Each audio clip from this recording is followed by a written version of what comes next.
நம்முடைய தாய் தந்தையாகிய கடவுளாலும் நம் ஆண்டவர் இயேசு கிறிஸ்துவினாலும் நம் அனைவருக்கும் அருளும் அமைதியும் உண்டாயிருப்பதாக. ஆமென்.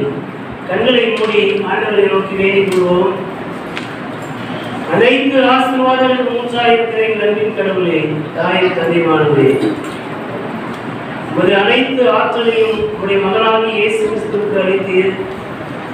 உமது அனைத்து மாட்சிமையும் உடைய மகனுக்கு அளித்து அவர் வழியாக எங்களை உடைய மாட்சிகளை ஒளியிலே வைத்து இந்நாள் வரை பாதுகாத்து வழிநடத்தி வந்த தயவுக்காக நன்றி செலுத்துகிறோம். இப்பொழுது உடைய நிறைவான மாட்சிமையை உடைய மகன் வழியாக அனுப்புகின்ற தேற்றவாளர் வழியாக தூயாவியானவராக எங்கள் மத்தியிலே வாசம் பண்ணுவதற்கு அனுப்புகிற தயவுக்காக நன்றி செலுத்துகிறோம். இப்பொழுதும் உடைய வார்த்தைகளாலே நிறைத்து தருகிறோம். உடைய வார்த்தைகளை கொண்டு நாங்கள் என்னுடைய கற்றுரையை நான் சீர்திருத்திக் கொள்ள எனக்கு அருள் செய்கிறோம். தூயாவியானவருடைய வழிநடத்துவதற்கு ஊக்குவிக்கிறோம். ஆண்டு கொண்டும் வழிநடத்து பலப்படுத்துவோம். இயேசு என்ற திருப்பெயரை முன்னிட்டு வேண்டுதல் செய்கிறோம் எங்கள் அன்பு நிறைந்த வெள்ள கடவுளே. ஆமென். தூயாவியின் திருநாள் என்று சொல்லப்படுகின்ற இந்த நாளிலே, பரிசுத்த ஆவியின் திருநாள் என்று சொல்லப்படுகின்ற இந்த நாளிலே படித்து சிந்திக்கும்படியாக நம்முடைய ஆற்காட்டு திருச்சபையின் முன்னோர்களால் முன்குறிக்கப்பட்டுள்ள நற்செய்தி பகுதி தூய யோவான் எழுதிய நற்செய்தி நூல் 14ஆம் பிரிவு திருவசனங்கள் 15 தொடங்கி 21 வரை அடங்கிய திருமொழிகளை படிக்க அனைவரும் எழுதிருந்து கவனமாய் கேட்போம்.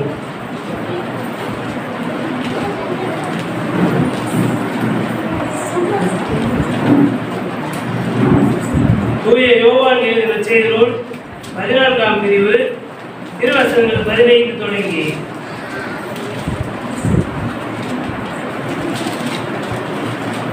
நீங்கள் என் மீது அன்பு கொண்டிருந்தால் என் கட்டளைகளை கடைபிடிப்பீர்கள்.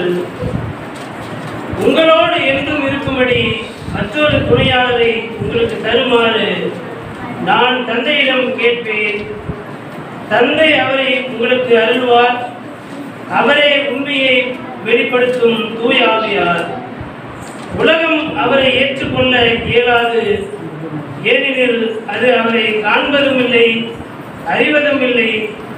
நீங்கள் அவரை அறிந்திருக்கிறீர்கள், ஏனெனில் அவர் உங்களோடு தங்கியிருக்கிறார், உங்களுக்குள்ளும் இருக்கிறார். நான் உங்களை திக்கற்றவர்களாக விடமாட்டேன், உங்களிடம் திரும்பி வருவேன். இன்னும் சிறிது காலத்தில் உலகம் என்னை காணாது, ஆனால் நீங்கள் என்னை காண்பீர்கள். ஏனெனில் நான் வாழ்கிறேன், நீங்களும் வாழ்வீர்கள். நான் தந்தையுள்ளும் நீங்கள் என்னுள்ளும் நான் உங்களுள்ளும் இருப்பதை அந்நாளில் நீங்கள் அறிந்து கொள்வீர்கள். என் கட்டளைகளை ஏற்று கடைபிடிப்பவர் என் மீது அன்பு கொண்டுள்ளார். என் மீது அன்பு கொள்பவர் மீது தந்தையும் அன்பு கொள்வார். நானும் அவர் மீது அன்பு கொண்டு அவருக்கு என்னை வெளிப்படுத்துவேன் என்றார் என்பது.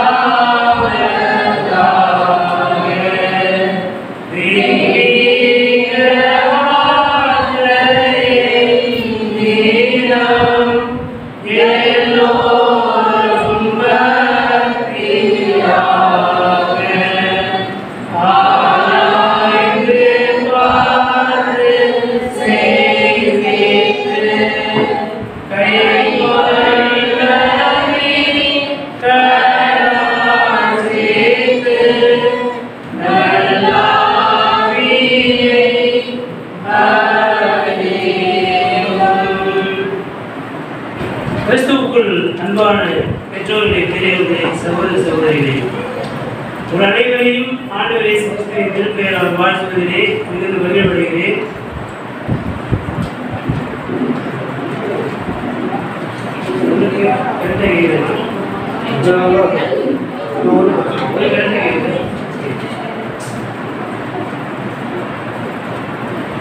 தூய ஆவியின் திருநாள் என்று சொல்லப்படுகின்ற இந்த நாளிலே உங்கள் அனைவரையும் சந்திப்பதிலே மிகுந்த மகிழ்வடைகிறேன். உங்கள் அனைவருக்கும் தூய ஆவியின் திருநாளின் வாழ்த்துக்களை தெரிவித்துக் கொள்கிறேன். இது திருச்சபையினுடைய முக்கியமான ஒரு பண்டிகை நாள். நாம் தந்தை, மைந்தன், தூய ஆவியார் என்று சொல்லப்படுகிற மூவரு கடவுளை ஆண்டவராக வழிபடுகின்றோம். ஆகவே இந்த உண்மையில் ஒருவராக இருக்கின்ற தூய ஆவியானவரின் திருநாள் என்பது திருச்சபையின் திருநாளாய் பண்டிகை நாளாய் இருக்கின்றது.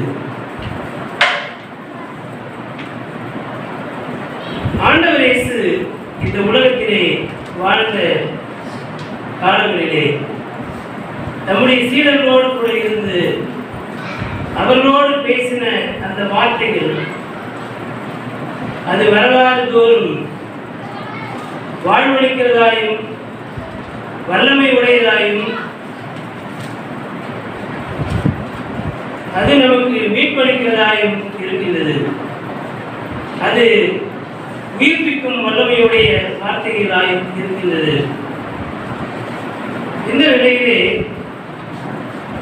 ஆண்டவர் இயேசு சிலுவையிலே அறையப்பட்டு இறந்து உயிர்த்தெழுந்து 40 நாட்கள் சீடர்களோடு கூட இருந்து அதன் பிறகு பின்னேற்றம் அடைகிறார்.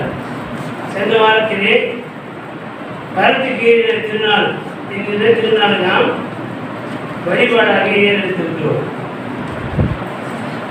இந்த நாள் கிறிஸ்து உயிர்த்தெழுந்த திருநாளுக்கு பின்வரும் 50ஆம் நாள் எனும் ஞாயிறு.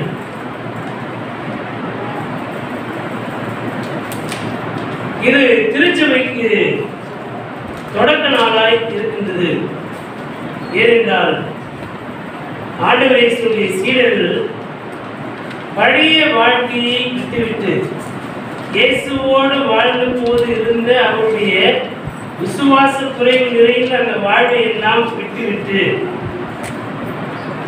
உயர்வானவன் தாழ்வானவன், யார் பெரியவன் யார் சிறியவன் என்று பார்க்கின்ற அந்த மனநிலையை எல்லாம் விட்டுவிட்டு சிலுவைக்கு நேராக ஆண்டவர் இயேசு போகிற போது உயிருக்கு அஞ்சி ஓடி போய் ஒளிந்து கொண்ட அந்த வாழ்வை எல்லாம் விட்டுவிட்டு இப்பொழுது ஆண்டவர் இயேசுக்காக குறையற்ற விசுவாசத்தை நோக்கிய ஒரு பயணத்தின் ஊடாக அவர்கள் வேலறை வீட்டிலே கூடியிருக்கிறார்கள். ஆண்டவர் இயேசுடைய வார்த்தைக்கு முழுமையான கீழ்ப்படிதலோடு அவர்கள் கூடியிருக்கிறார்கள். எத்தனையோ முறை ஆண்டவர் இயேசு தம்முடைய சீடர்களோடு பேசுகிற போது அவருடைய வார்த்தைகளை அவர்களால் விளங்கிக் கொள்ள முடியாத சூழ்நிலைகள் இருந்திருக்கின்றன. அவருடைய வார்த்தைகளில் கீழ்ப்படியாத நிலைகள் எல்லாம் இருந்திருக்கின்றன. அப்படிப்பட்ட நிலைகள் எல்லாம் மாறி ஆண்டவர் இயேசுவுக்கு முற்றிலுமாய் கீழ்ப்படிந்த சீடர்களாய், உயிர்த்தெழுந்த ஆண்டவர் இயேசுடைய சீடர்களாய் வேலறையிலே கூடியிருக்கின்றார்கள். அங்கே 12 ஒருவர் இல்லை, மீதி 11 பேர் இருக்கிறார்கள். அதனோடு கூட அநேக பெண் சீடர்களும் 120 பேர் சீடர்களுமாக அங்கே கூடியிருந்தார்கள் என்று சொல்லி திருமறையில் நாம் படிக்கின்றோம். ஆக நான் போய் உங்களுக்கு வேறொரு தேற்றவாளரை அனுப்புவேன், தூய ஆவியானவர் உங்களிடத்தில் வருவார், அவர் உங்கள் நடுவிலே வந்து உங்கள் மீது தம்முடைய ஆவியை பொழிந்தருள்வார். அந்த நேரம் வரும் வரையில் நீங்கள் ஒரே இடத்திலே ஒருமனப்பாடு உடையவனாய் கூடியிருங்கள் என்று சொல்லி ஆண்டவர் இயேசு சீடர்களுக்கு கற்பித்திருக்கிறார். அந்த வார்த்தைக்கு கீழ்ப்படிந்த சீடர்கள் அந்த அறையிலே கூடியிருந்த போது அங்கே ஆவியானவர் இறங்கினார். அவர் இருந்த இடம் அசைந்தது. அங்கே நெருப்புமயமான ஆவியானவருடைய வல்லமை இறங்கியது. அப்பொழுது அங்கே கூடியிருந்தவர்கள் அனைவரும் அவரவர் தங்கள் தங்கள் தாய்மொழியிலே கடவுளை போற்றி புகழ்ந்தார்கள். ஒருவரை ஒருவர் புரிந்து கொள்ள முடியாத மொழியிலே அவர்கள் கடவுளை போற்றி புகழ்ந்தார்கள். அதன் பிறகு அவர்கள் வெவ்வேறு இடங்களுக்கு சென்று கிறிஸ்துவுக்கு சான்று பகர்ந்து திருச்சபையை துளி துளியாய் சிறுதுளி பெருவெள்ளமாய் கட்டி எழுப்பினார்கள். நிலவரைகளிலே ஆண்டவரை தொழுதார்கள். கிறிஸ்துவனுடைய நற்செய்தியை போதிப்பதற்கு பாறைகளிலும் குகைகளிலும் சென்று ஆண்டவர் இயேசுவை குறித்த நற்செய்தியை பகிர்ந்து கொண்டார்கள். இவை எல்லாவற்றிற்கும் அடித்தளமாய் அமைந்தது தூய ஆவியானுடைய வல்லமை. நாம் பலவிதமான ஆற்றல் உடையவர்களாய் இருக்கலாம், பலவிதமான வரங்கள் உடையவர்களாய் இருக்கலாம், அறிவு திறமை வாய்ந்தவர்களாக இருக்கலாம். அவை எல்லாம் ஆண்டவரால் நமக்கு அருளப்பட்டிருக்கிறது என்கின்ற தாழ்மையின் உள்ளத்தோடு நம்மை நாம் முதலாவது ஆண்டவரிடத்திலே ஒப்புவிக்க வேண்டும். பலத்தினாலும் அல்ல, பராக்கிரமத்தினாலும் அல்ல, ஆண்டவருடைய ஆவியினாலேயே ஆகும் என்று சொல்லி சகரியா இறைவாக்கினர் எழுதியிருந்தார். ஆகவே நாம் எப்பேற்பட்ட ஞானிகளாக இருக்கலாம், அறிவாற்றல் உடையவர்களாக இருக்கலாம், ஆனால் கடவுள் தம்முடைய வார்த்தையின் வழியாக தம்முடைய வல்லமையை நம் மீது பொழிந்தெழுவதற்கு வல்லவராக இருக்கிறார். அவர் தம்முடைய வார்த்தையின் வழியாக நம்முடைய ஆவியானவரை நம்மேல் நிரப்புகிறார், நம்மேல் ஊற்றுகிறார்.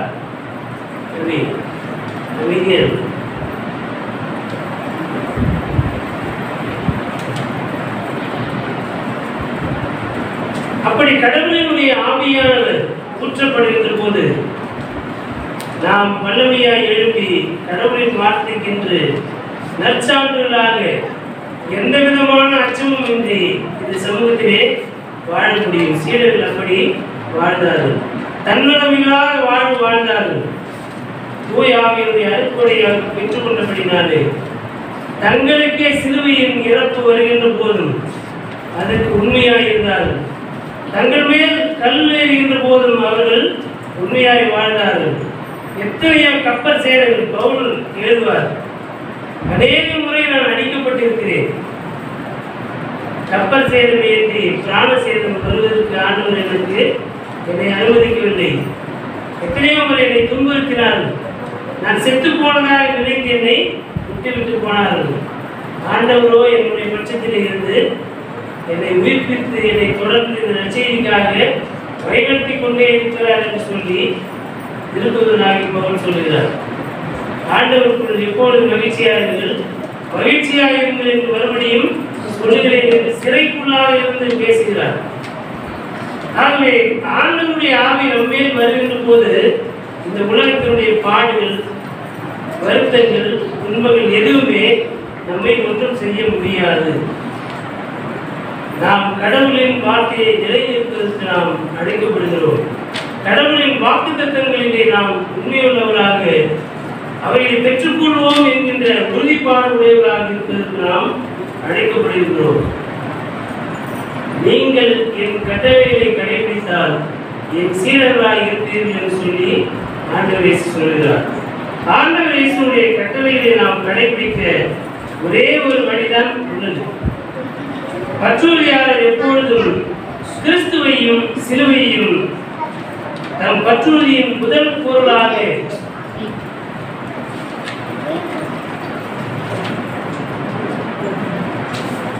போயிட்டு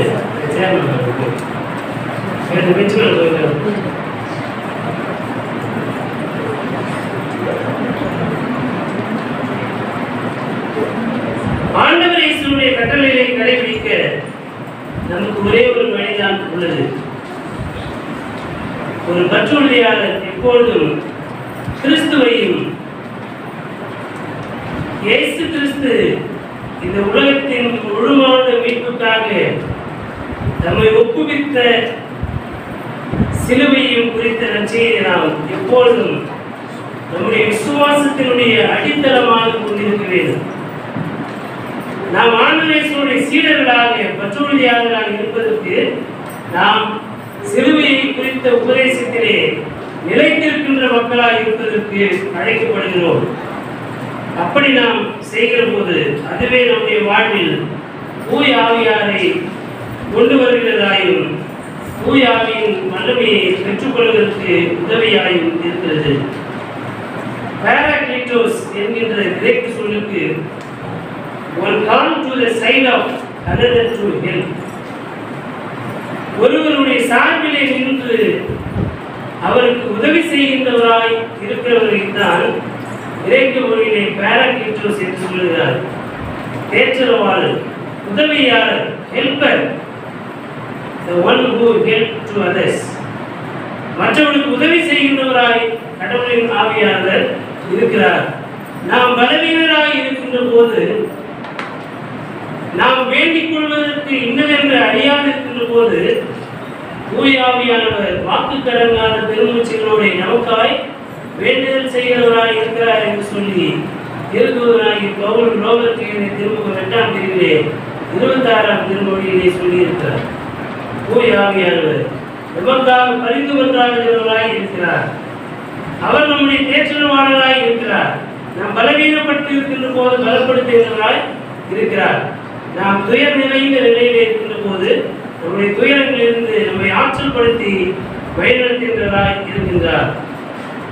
சிலுவைக்கு முன்னால் இயேசு கிறிஸ்து சிலுவையிலே அறையப்படுவதற்கு முன்னால் கடவுளின் ஆவியானவர், தூய ஆவியானவர் ஒரு குறிப்பிட்ட மக்களுக்கு மாத்திரமே, to the selected people, தேர்ந்தெடுக்கப்பட்டவர்களாக மிகவும் எண்ணிக்கையில் சொற்பமான குறைவான மனிதர்களுக்கு மாத்திரமே கடவுளின் ஆவியானவர் அருளப்பட்டதாயும், குறிப்பிட்ட மனிதர்கள் வாயிலாக மாத்திரமே கடவுளின் ஆவியானவர் செயல்பட்டிருக்கிறார் என்பதையும் முதல் உடன்படிக்கை திருமறை, பழைய ஏற்பாட்டு திருமறையில் நாம் பார்க்க முடியும்.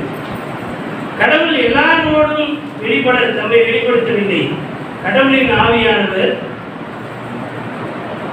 ஆபிரகாம், மோசே, யாக்கோபு, யோசேப்பு, மோசே இவர்கள் வழியாக, அதன் பிறகு சாமுவேல், இறைவாக்கினர்கள், அரசர்கள், இப்படி எண்ணிக்கையிலே சொற்பமானவர்கள் வழியாக மாத்திரமே கடவுளின் ஆவியானவர் செயல்பட்டிருக்கிறார்.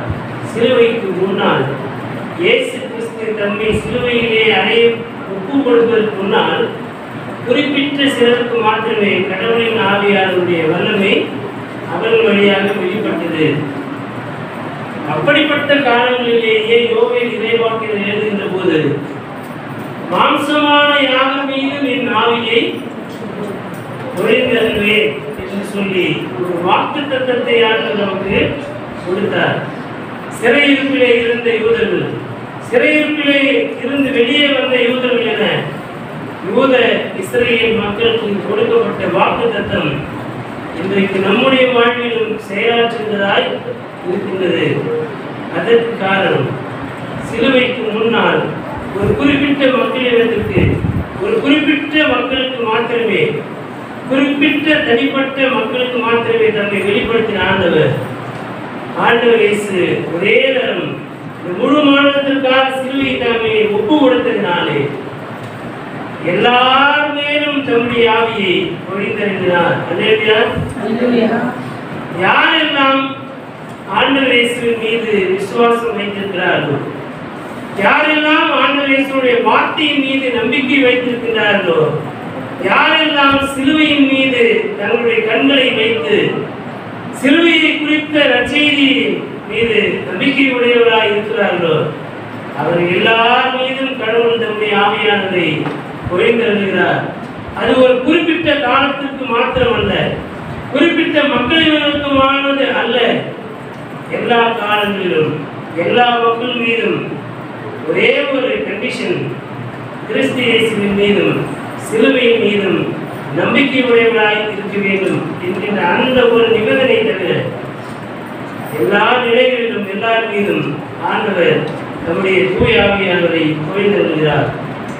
கடவுளின் ஆவியானவர் உண்மையான ஆவியாய் இருக்கிறார்.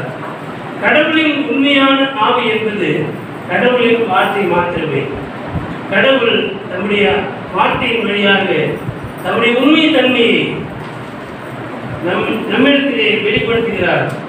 தூய ஆவியார் கிறிஸ்து எனும் உண்மையின் மீது நம்பிக்கை உடையவராய் இருக்கின்ற போது உண்மை எனும் அப்பண்பினை மேற்பார்வை செய்து காக்கின்றவராய் இருந்து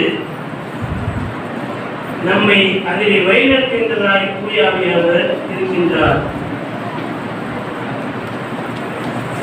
ஒரு நபர் இயேசு கிறிஸ்துவை தம் சொந்த மீட்பராக ஏற்றுக்கொள்ளாத வரையிலும் கடவுளின் ஆவியானவர் அவர் மீது அல்லது அவர் வழியாக செயல்பட மாட்டார். கடவுளின் ஆவியானவர் எவர் ஒருவர் இயேசு கிறிஸ்துவுக்குள்ளாக இயேசு கிறிஸ்துவின் வழியாக கடவுளின் வார்த்தையிலும் சிலுவையின் மீதும் நம்பிக்கை வைக்கிறாரோ அவர்தான் உண்மையான பற்றுறுதியாளராக இருக்கிறார். அப்படி உண்மையான பற்றுறுதியாளராக இருக்கின்றவர் மீது கடவுளின் ஆவியானவர் அமர்ந்து தம்முடைய ஆவியை நம் மீது அமர பண்ணி வழிநடத்துகின்றவராக இருக்கிறார். அவரை ஏற்றுக்கொண்ட பின் அவருக்குள்ளும் செயலாற்றுகின்றவராக இருக்கிறார். கடவுளின் ஆவியானவர் நமக்குள்ளிருந்து செயலாற்றுகிறார். அவர் இயேசு கிறிஸ்துவிலே இருக்கின்ற போது நம்மோடு கூட இருக்கின்றவராய் இருந்தார்.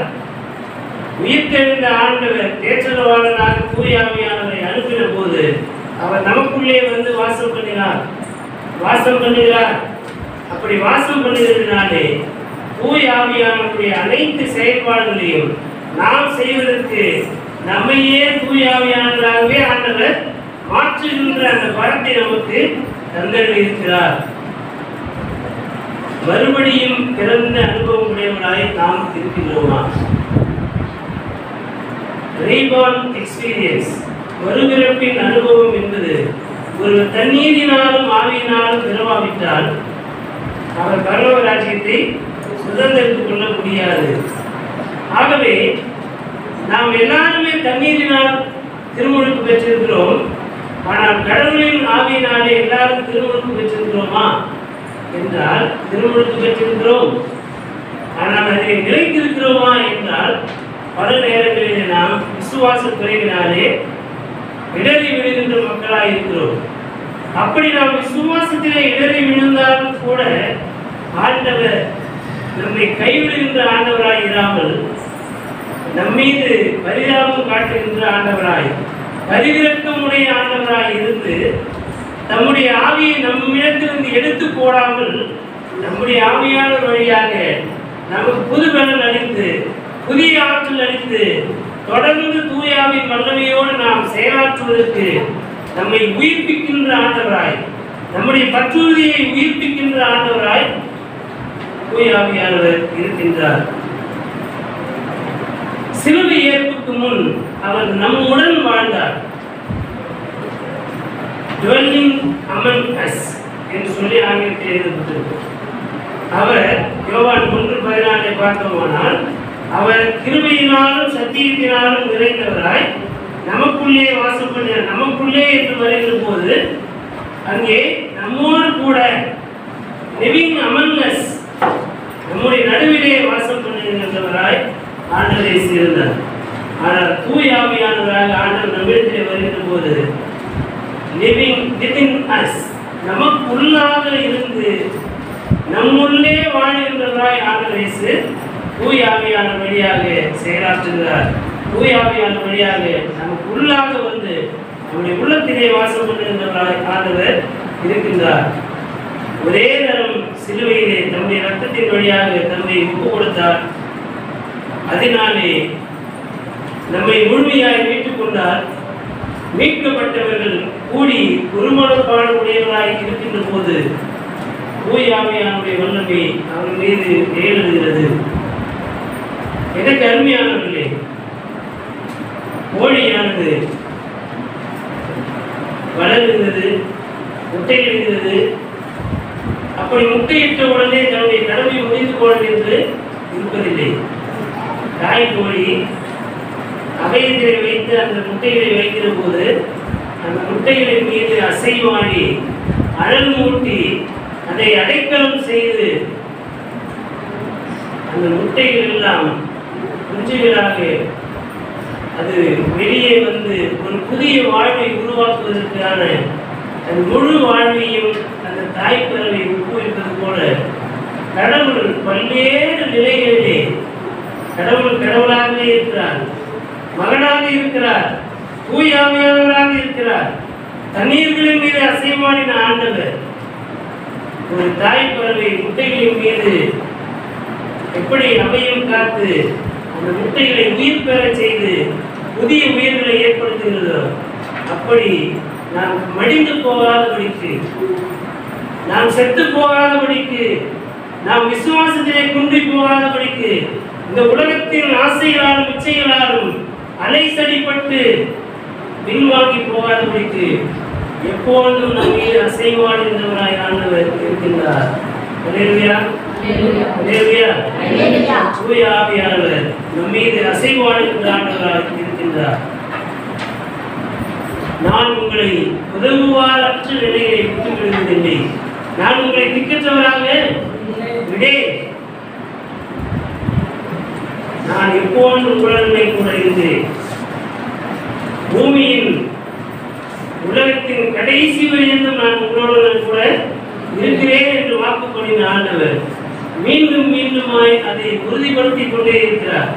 சீடர்களை பார்த்து சொல்லுகிறார், நான் உங்களை திக்கற்றவராக திசை தவறி போகின்ற ஆடுகளாக நான் விட்டுவிடுவதில்லை, நானே நல்ல மேய்ப்பன், நல்ல மேய்ப்பன் தன் ஆடுகளுக்காக உயிரை கொடுக்கிறான், நானும் அவைகளுக்கு வாழ்வு உண்டாயிருக்கவும் அந்த வாழ்வு முழு நிறைவு அடையும் பரிபூர்ணம் அடையும் நான் வந்தேன் என்று சொல்லி ஆண்டவர் சொல்லியிருக்கிறார். ஆகவே நாம் வாழும்போது மாத்திரம் சீடர்களை இடைக்கட்டி பாதுகாக்கின்றவராய் அல்ல, உயிர் தெளிந்த ஆண்டவர் விண்ணேற்றம் அடைந்த பிறகும் நம்முடைய சீடர்களை கைவிடாமல் தம் மீது நம்பிக்கை வைத்த மக்கள் ஒருவராகிலும் கெட்டு போகாமல் பின்வாங்கி போகாமல் மறுதளிக்காமல் என்றென்றைக்கும் சான்று பகர்கின்றவர்களாக இருக்கும்படிக்கு நம்முடைய ஆவியின் வல்லமையை தந்தடி நமக்கு நம்முடைய ஆவியானவரை துணையாளராக, தேற்றவாளராக, பரிந்து கொண்டாடுகிறவராக, உதவியாளராக வைத்து வைத்திருக்கிறார். அதைதான் சீடர்களுக்கு வாக்குத்தத்தமாக கொடுக்கிறார். நான் உங்களை உதவுவாரற்ற நிலையில் விட மாட்டேன், தூய ஆவியார் வழியாக உங்களுடன் உங்களுக்குள் வருவேன், living with you and living in you என்று சொல்லி ஆண்டவர் வாக்கு கொடுத்திருக்கிறார். தூய ஆவியாருடைய திருநாளுக்கு, அதாவது கிறிஸ்து மாட்சிமை அடைந்து பரத்திற்கேறின திருநாளுக்கு பிறகு சீடர்கள் 10 நாள் அளவும் அவர்கள் கூடியிருந்தார்கள். 10ஆம் நாள் தான் பெந்தெகோஸ்தே நாள். ஆண்டவர் இயேசு விண்ணேற்றம் அடைந்து 40வது நாள், அதன் பிறகு 10 நாள் அளவும் அவர்கள் உருவப்பட்டவராய் கூடியிருந்தார்கள். அந்த நாள் தான் இந்த நாள், பெந்தெகோஸ்தே நாள். முதல் உடன்படிக்கையை பார்த்தோமானால் கடவுளாகிய ஆண்டவர் எகிப்திலே இருந்த மக்களை பார்த்து சொல்வார் மோசேயின் வழியாக, நீங்கள் உங்களை ஆயத்தப்படுத்துங்கள், உங்களை தூய்மைப்படுத்திக் கொள்ளுங்கள், இன்றைக்கு உங்களை தூய்மைப்படுத்திக் கொள்ளுங்கள், நாளைக்கு நான் உங்கள் மத்தியிலே அற்புதம் செய்வேன், அவைகளை விவரிக்க முடியாது, நான் உங்களுக்காக யுத்தம் பண்ணுவேன் என்று சொல்லி வாக்குத்தத்தம் பண்ணின ஆண்டவர் இஸ்ரேல் மக்களோடு தம்முடைய ஆவியை அனுப்பி அவரை பார்வோனின் சிறையிருப்பில் இருந்து அடிமைத்தனத்திலிருந்து விடுதலையாக்கினார். அந்த விடுதலையின் ஆவியானவர் தான் இன்றைக்கு சீடர்கள் மத்தியிலே உலாவுகிறார். இதுவரைக்கும் நீங்கள் அஞ்சி இருந்தது போதும், நீங்கள் விடுதலை பெற்றவர்களாக, ஆற்றல் பெற்றவர்களாக இந்த உலகத்துக்குள்ளாக செல்லுங்கள். இந்த உலகம் உங்களை கண்டு அஞ்சும். கடவுள் நம்முடைய ஆவியானவரை நமக்கு அளித்து ஓநாய்களுக்குள்ளாக அனுப்புகிறார், பிரஜாதி மக்களுக்குள்ளாக அனுப்புகிறார், கடவுளின் பெயர் இன்னது என்று அறியாத மக்களுக்குள்ளாக அனுப்புகிறார், கடவுளின் பெயரும் அவருடைய மாட்சிமையும் இன்னதென்று அறிந்திருந்தும் திசை தவறி போனவர்களாக, வழிமாறி போனவர்களாக, கடின உள்ளத்தோடு ஆண்டவருடைய வார்த்தையை நிறைவேற்றாமல் விலகி போகின்ற மக்களாக இருக்கின்ற நடுவில் நம்மை அனுப்புகிறார். சீடர்கள் தங்களுடைய உயிரையும் அற்பமாக எண்ணி அவர்கள் இந்த உலகத்திற்குள்ளே கடந்து வந்தார்கள். யாம் பெற்ற இன்னும் பெருமையை பையன் என்று சொல்லி உலகத்தின் மக்கள் சொல்வார்கள். சீடர்கள் தாங்கள் பெற்றுக்கொண்ட அருட்கொடைகளை, வாழ்வை தங்களுக்கான சுயநல சொத்தாக வைத்துக் கொள்ளாமல் கடவுளின் ஆவியானவரை இந்த உலகத்திற்குள்ளாக எல்லாரும் பெற்றுக்கொள்ள வேண்டும் என்பதற்காக எத்தனை இடர்கள் வந்தாலும் எத்தனை துன்பங்கள் வந்தாலும் அதை கடந்து நான் கிறிஸ்துவுக்காய் கிறிஸ்துவின் நற்செய்திக்காக சிலுவைக்காக சிலுவையே ஏற்கும் அளவிற்கு என்னை நான் ஒப்புவிக்கிறேன் என்கின்ற துணிவோடு சீடர்கள் இந்த உலகத்திற்குள்ளே கடந்து சென்றார்கள்.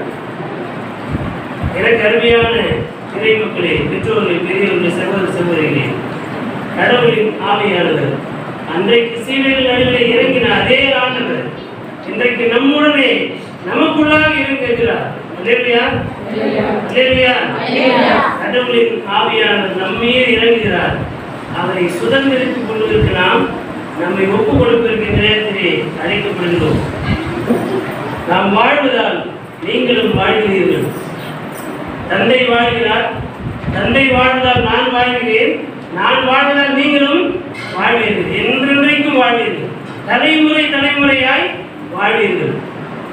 இந்த உடல் தேகத்தினால் அல்ல, உடலால் அல்ல, நாம் ஆண்டவர் இயேசுவின் மீது வைத்திருக்கின்ற பற்றுதலின் நிமித்தமாக நாம் என்றென்றைக்கும் அழியாதபடிக்கு அன்றைக்கு எப்படி ஆபிரகாம் கடவுள் மீது விசுவாசம் வைத்ததினாலே விசுவாசிகளின் தகப்பன் என்று இந்நாள் வரைக்கும் அழைக்கப்படுகிறாரோ, அதுபோல நாம் ஆண்டவர் இயேசுவின் மீதும் சிலுவையின் மீது வைக்கின்ற விசுவாசத்தின் வழியாக நாம் ஒரு நாளும் அழிந்து போகாதபடிக்கு என்றென்றைக்கும் வாழ்ந்திருக்கும்படிக்கு அவர் தம்முடைய ஆவியானவரை நம் மீது விவரம் பண்ணியிருக்கிறார் என்கிற விசுவாசத்தோடு நம்மை நாம் ஆண்டவருக்கு ஒப்புக் கொடுப்போம்.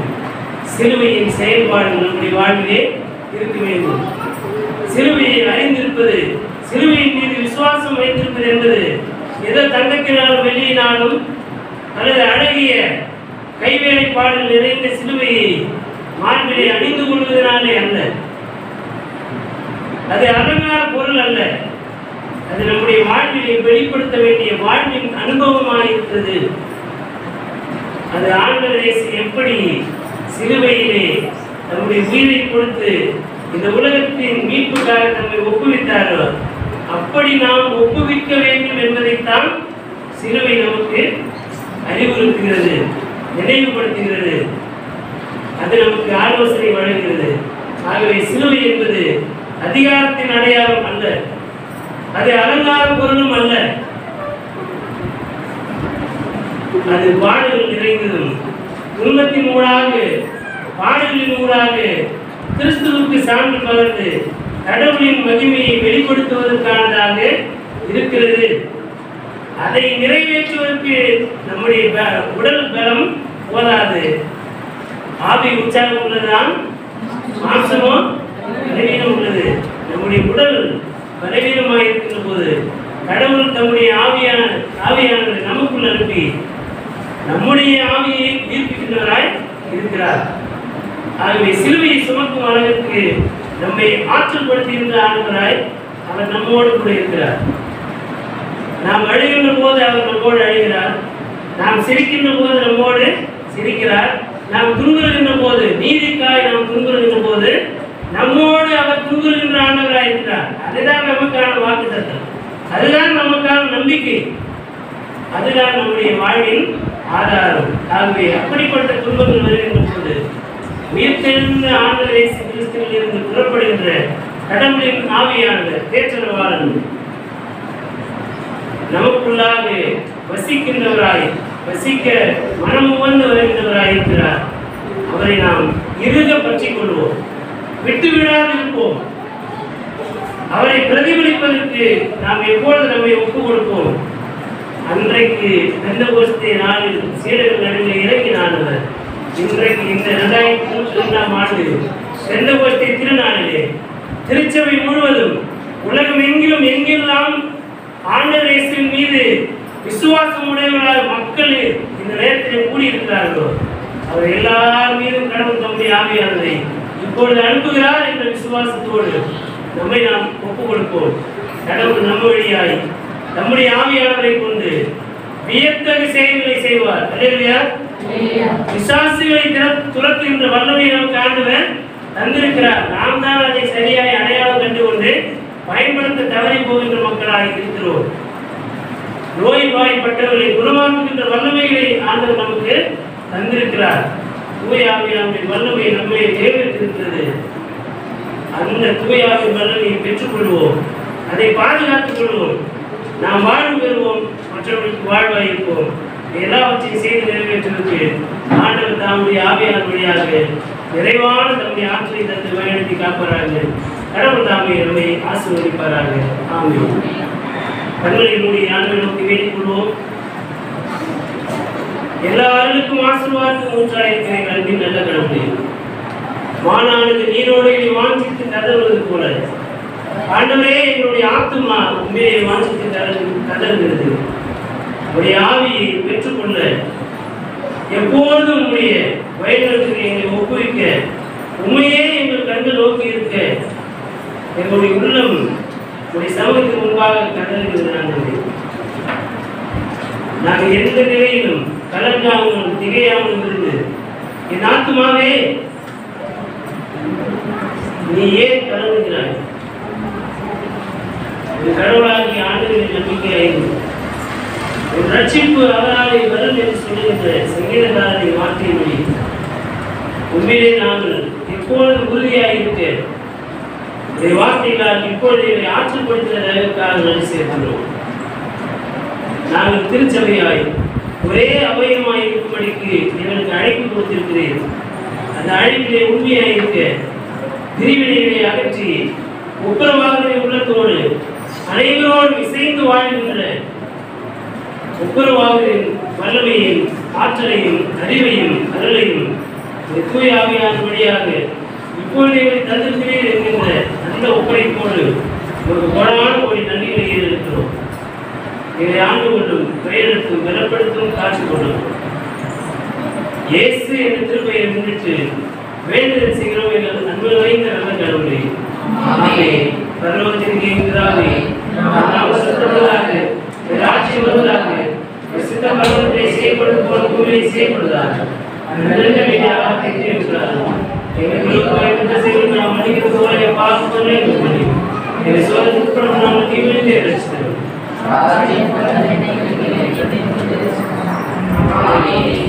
அனைத்து ஆற்றல் நிறைந்த தாயும் தந்தையுமாகிய கடவுளுக்கும் நம்முடைய ஆண்டவர் மீட்பருவாகிய இயேசு கிறிஸ்துவின் அருளும் அமைதியும் தூய ஆவியானவருடைய வல்லமையுள்ள பாதுகாப்பு பராமரிப்பும் மாறாத நித்திய உடன்படிக்கை உறவும் ஐக்கியமும் வாழ்த்துகிறோம்.